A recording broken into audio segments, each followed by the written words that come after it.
Okay, so we've talked about where the bacteria can live and how we can get it started a little bit quicker when we don't have the grow bed. So we've got this K1 or bio balls or even, whoopsie, lovely shade cloth. So we can just, throw that in there with all the rest. The bacteria has oxygen, it has water. Well, we need to make sure there's actually bacteria in there, and we need to give it something to eat. Okay, so the two main forms of bacteria, they're in the environment. They're absolutely everywhere in every environment except for the Antarctic.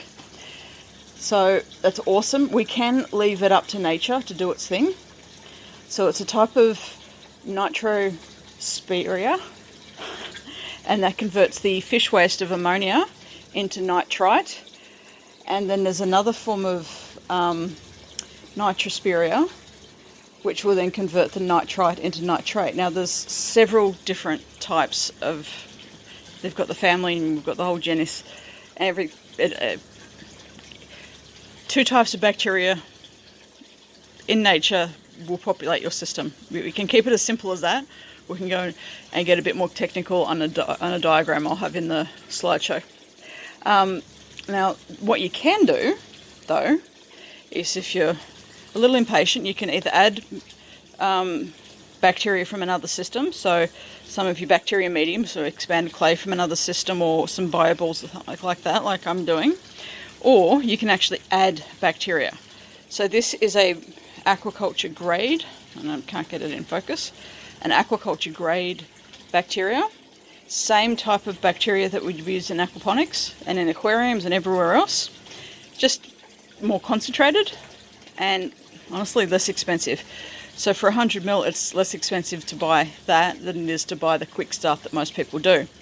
So I've already added that, which is one of the reasons why that water has gone a tad cloudy. The other thing that I did before I started the video was I've mentioned that the bacteria needs something to eat. So because I don't have fish in the system and I do a fishless cycle, that means in this case I'm adding Charlie carp. It's an organic fertilizer, but it's high in ammonia and nitrogen, okay, as well as having the phosphorus and potassium.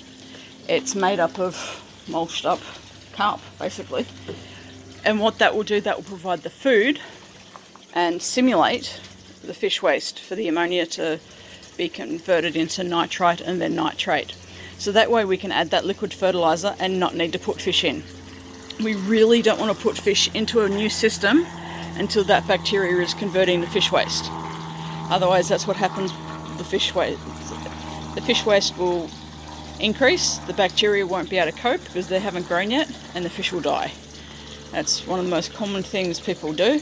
They get too excited, brand new system, and bacteria hasn't been grown yet, or they've got ammonia showing and they pop the fish in and go, there, that's great, the bacteria is starting. Anyway, we'll cover water quality a little bit later, but I'm just wanting to show this is how you can get it started without the fish. Okay, so that's pretty cool.